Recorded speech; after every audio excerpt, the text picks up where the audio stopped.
Roy Suryo dan Dr. Tifa pilih jalan berbeda. Pasca ditangkap polisi, Roy bersikukuh ajukan sidang pra-peradilan, sementara Dr. Tifa memilih membatalkannya. Apakah ini strategi atau pecah kongsi?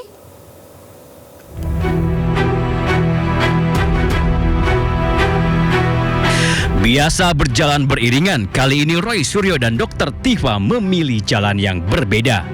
Roy pilih ajukan pra-peradilan menggugat Polda Metro Jaya yang menurutnya sudah seenak jidat menggeledah dan menangkap dirinya. Jalan tidak sama dipilih karibnya. Dr. Tifa justru memilih menarik permohonan pra-peradilan yang sebelumnya sudah ia ajukan ke PN Jakarta Selatan.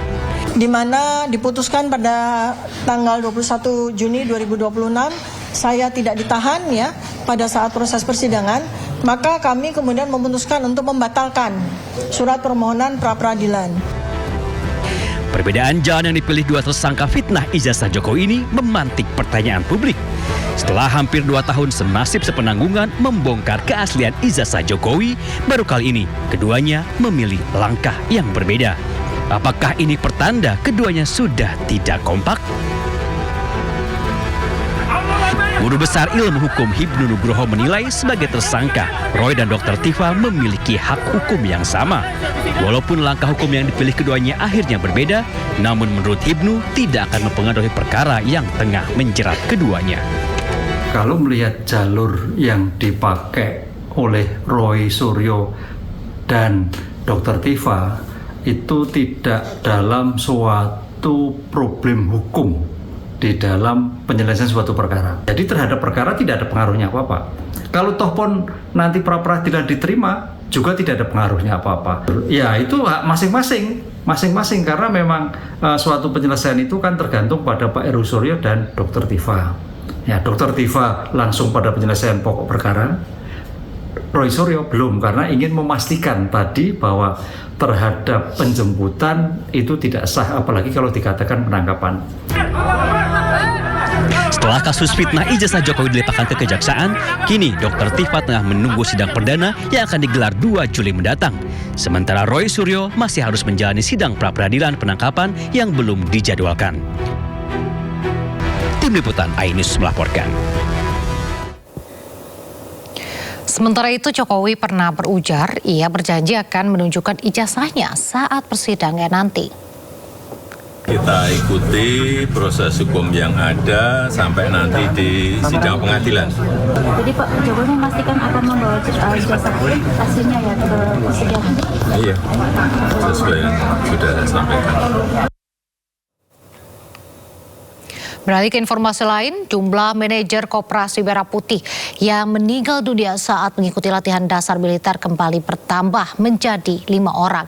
Menanggapi hal ini, Kementerian Pertahanan menegaskan proses seleksi kesehatan telah dilakukan sesuai standar operasional prosedur.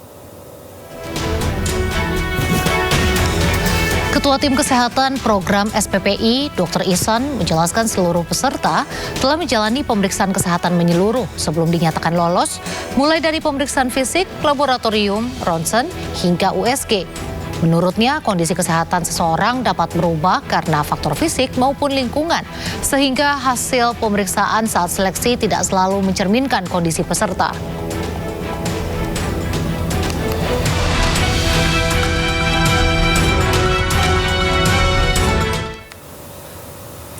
Kementerian Pertahanan RI pastikan porsi latihan Sarjana Penggerak Pembangunan Indonesia atau SPPI dalam latihan dasar militer atau Latsarmil telah terukur.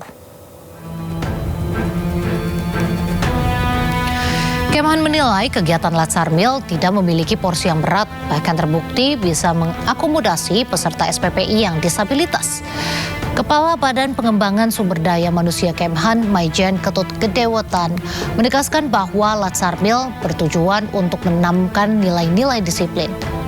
Terkait hal tersebut, program ini dipastikan akan terus berjalan.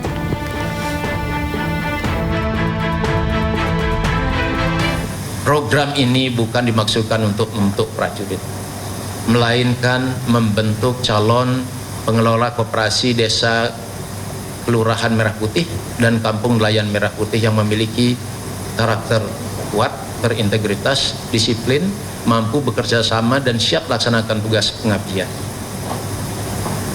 Sekali lagi kami menyampaikan bela sungkawa yang sedalam-dalamnya kepada keluarga para almarhum dan almarhumah. Kementerian Pertahanan berkomitmen terus melakukan evaluasi, perbaikan dan penyempurnaan penyelenggaraan program agar berlangsung semakin aman, profesional, akuntabel, dan mengutamakan keselamatan seluruh peserta. Sementara itu pemirsa, ratusan warga yang tergabung dalam Forum Suara Masyarakat Lampung menolak safari politik Jokowi. Aksi unjuk rasa dikawal oleh aparat kepolisian untuk mengantisipasi gangguan keamanan dan ketertiban.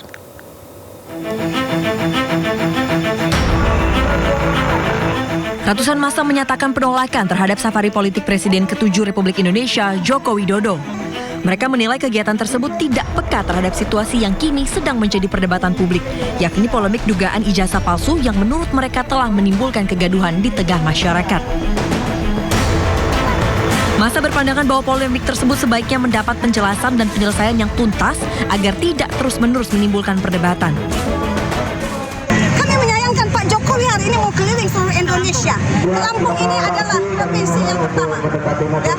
Sementara selesaikan dulu perkaranya supaya tidak ada kegaduhan. Wahai Bapak Jokowi, kami tidak tahu apakah maksud Anda berkeliling Indonesia pada hari ini.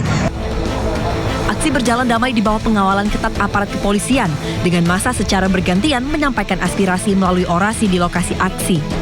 Dari Bandar Lampung, Andres Afandi, iNews melaporkan. Kita ke informasi berikutnya pemirsa, Pengadilan Negeri Jakarta Timur akan menggelar sidang perdana Dr. Tifa pada Kamis 2 Juli mendatang. Sementara perkara yang menjerat Roy Suryo belum dapat disidangkan karena masih menunggu proses pra-peradilan yang berlangsung di Pengadilan Negeri Jakarta Selatan.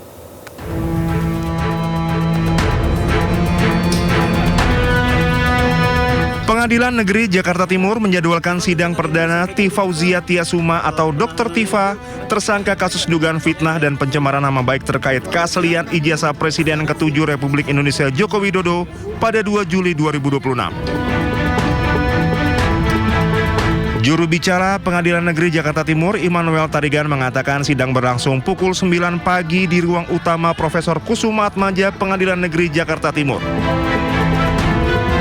Sementara perkara yang menjerat Roy Suryo, tersangka dugaan fitnah dan pencemaran nama baik terkait keaslian ijazah Presiden ke-7 Republik Indonesia Joko Widodo, belum dapat disidangkan karena masih menunggu proses pra-peradilan yang berlangsung di Pengadilan Negeri Jakarta Selatan. Ketentuan hukum mengatur selama pemeriksaan pra-peradilan masih berlangsung, pemeriksaan pokok perkara belum dapat dijalankan. Berkas perkara kedua terdakwa telah dilimpahkan oleh Kejaksaan ke Pengadilan Negeri Jakarta Timur pada 23 Juni 2026 dan telah dinyatakan lengkap setelah melalui pemeriksaan administrasi oleh Kepanitraan Pidana. Perkara Dr. Tifa dipastikan lebih dahulu memasuki tahap persidangan pada awal Juli 2026. Terkait rencana sidang pertama untuk Dr. Tifa, itu telah ditetapkan oleh Majelis Hakim akan diselenggarakan pada hari Kamis tanggal 2 Juli 2026 yang akan datang, dimulai pukul 9.00 WIB bertempat di ruang sidang utama atau ruang sidang Profesor Kusuma Atmaja di Pengadilan Negeri Jakarta Timur.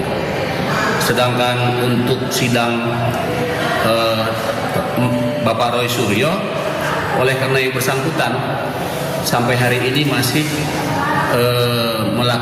mengajukan permohonan pra-peradilan di Pengadilan Negeri Jakarta Selatan, maka Majelis Hakim untuk pokok perkara di Pengadilan Negeri Jakarta Timur belum bisa menetapkan hari sidangnya.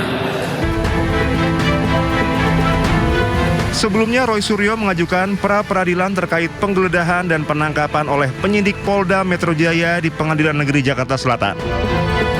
Sidang pra-peradilan Roy Suryo akan digelar pada Senin 29 Juni pukul 9 pagi dan diketuai Hakim Tunggal Iketut Darpawan. Dari Jakarta, Rio Manik, iNews melaporkan.